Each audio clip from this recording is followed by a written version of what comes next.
The quote that I showed you on the thumbnail by Steve Jobs was made several months or days, I don't know, before he died in 2011. And I think it was his insight that he just was going to die too soon, and that medical advancements in artificial intelligence would eventually create a situation where he wouldn't have to die. The second quote I showed was from 2019, a statement that Tim Cook made to Jim Cramer. And I think it just reflects that Apple is committed to healthcare. My journey on this all started back in 2019 when I read this book by Amy Webb. It's called The Big Nine. Although it focuses on 9 companies, it also focuses on the advent of artificial intelligence and how the world is going to change. That took me to a book called Lifespan by David Sinclair, a PhD at Harvard, and he explained to me that it's our genetics that creates the things in our body that kills us, and if they were removed, that in fact we could live for much longer. That took me to the crack in creation that introduced me to CRISPR, and then that took me to the Code Breaker by Walter Isaacson that goes into great detail about Jennifer Doudna and her work in CRISPR.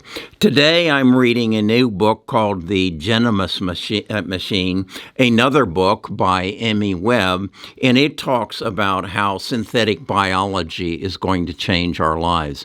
What I want to share with you is through my readings and now my increased intensity of recognizing how this is going to change the world. Some very great minds have recognized this. I personally got into it too early. I took a beating on many of the stocks that I believe that will change our world. I lost, in some cases, 85% of their value. I have since liquidated them because I recognized I was ahead of the game. I don't think it's time yet, but I think if you really want to make money in the stock market, you have to be knowledgeable of this, and you have to be aware of how it's happening and when it's happening, and you need to have a source to go to say, okay, now's the time to put your money down on this horse. I don't think it's yet, but I want to get into it and share with you my new learnings and my updates as to when this is going to be the biggest change in our life. Even the CEO of Google on 60 Minutes just this past Sunday said that artificial intelligence will change every company in the world. This is bigger than the digital revolution. This is bigger than the internet. This is bigger than the steam engine, the internal combustion engine. This is the biggest thing that is going to happen thus far in our lives. This is not financial advice. Best of Us Investors presents Kerry Griegmeyer.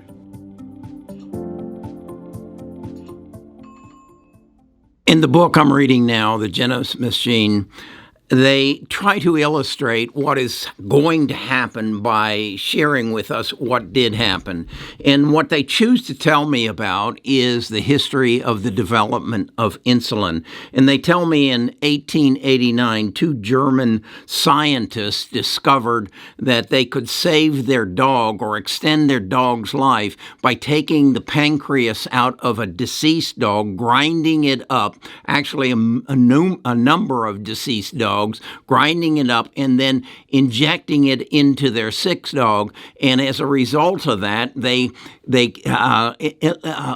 they increased the lifespan of their dog by 70 days. That was in 1889.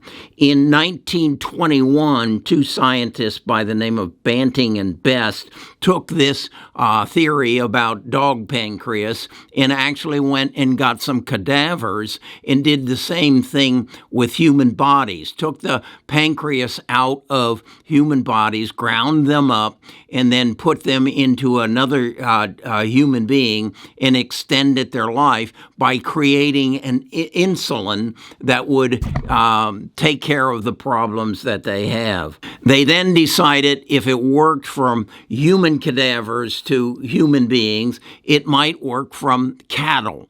And so they got involved with the cattle industry and said, hey, as you slaughter these cattle, give us the pancreas, and then we'll grind that pancreas up, make it into a goo, press it into a liquid, and then inject it in our friends who have diabetes and see if it works. Well, it did work. The problem was, though, it took 3,500 cows to create 1 pound of insulin. So that wasn't going to work because diabetes was growing, particularly in the United States, very, very rapidly. In 1936, Eli Lilly, having adapted this cattle to human insulin, challenged the world and said, we need a synthetic insulin so that we can keep up with the needs of the United States and the world to help stop people from dying of diabetes. That was in 1936. In 1978, we came up with the first synthetic insulin. That's how long it took to develop insulin. That was roughly 90 years. Today, with artificial intelligence, that whole process would take 9 days. That's why Steve Jobs in 2011 said, I think the biggest innovation of the 21st century will be at the intersection of biology and technology. A new era is beginning. Now, that was in 2011. I didn't put my money into this until 2020. So you can see Steve Jobs was way ahead of me. And then, as I showed you, Tim Cook in 2019 almost reiterated what Steve had said by saying the biggest advancements that people will look back in 2035 and Apple is going to be in healthcare. And they're talking about the same thing. So what can we learn from this? Well, what I've learned from it, as I said, was I recognized it. I had the foresight to see what was coming, but I didn't realize that something was going to get in the way of it. As I said, today, if we needed to invent insulin, we could get it done in 9 days. Then we had to deal with the FDA. And that's the issue. We know what CRISPR is. We know what it can do. We know how to use genome therapy to go in and take diseases out of bodies. We've done it with infantile eyesight. We've done it with sickle cell anemia. We've done it with liver diseases. But the problem is, and it's a legitimate problem, what is going to be the long-term effect of this? If I take infantile blindness out of this child and he can see immediately, we see that, and it happened a year ago, but what's going to happen 10 years from now to that child? And what are our obligations towards that child and any future children, and how do we resolve that? That's where this is all at right now. How do we come to reconcile what might happen in the future from this miracle drugs that we're creating in the present? And that's what we're dealing with. So that's why I basically liquidated about 30 days ago. Let me show you the stocks I liquidated. They are in the end of genome sequencing. These are the machines that will go and look into our bodies and say, you have a propensity for cancer or Alzheimer's or Parkinson's or heart disease, and you need to have that treated. That would be Illumina, and then down on the bottom, Pacific Sciences of California. These are the two companies who lead that. This is my cue.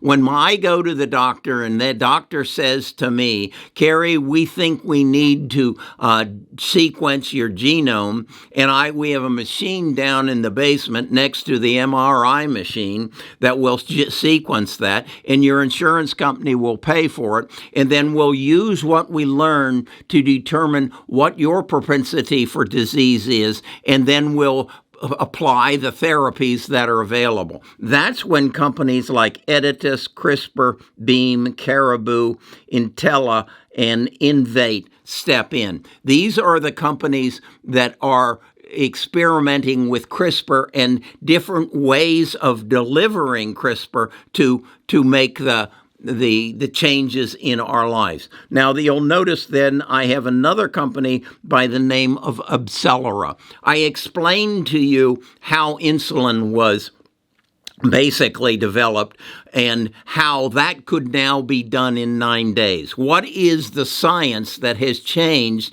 so that we take 90 years and condense it down into 9 days? That's artificial intelligence. That's the ability for over 90 years experimenting with dogs' livers and cows' our pancreases and that learning. That is now through the age of digitalization and computers. We take that same experimentation and do it through lab work and knowledge of multiple labs, condensing them down, learning from the work that was done by DeepMinds, a Google company that basically sequenced all the proteins, the 30 billion proteins that are available in life, and basically came back and says, this is how they all interrelate.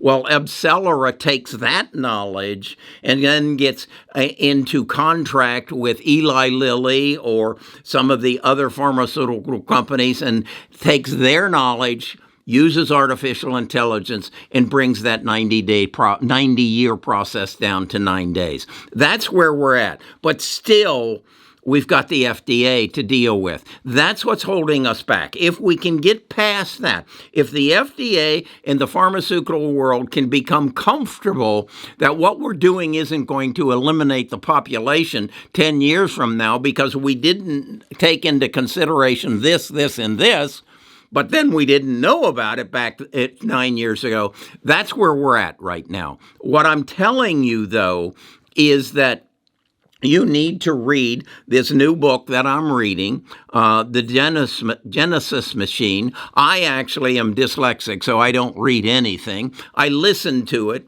in my ears from Audible.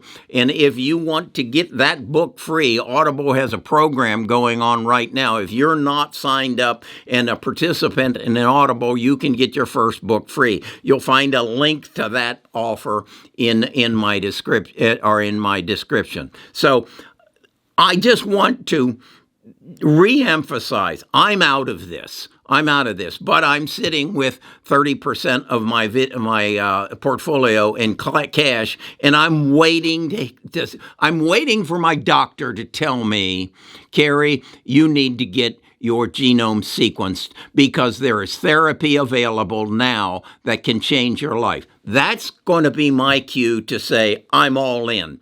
And these are the companies that I think I will go all in on. Now, will I learn more companies as I get through the Genesis machine? Probably.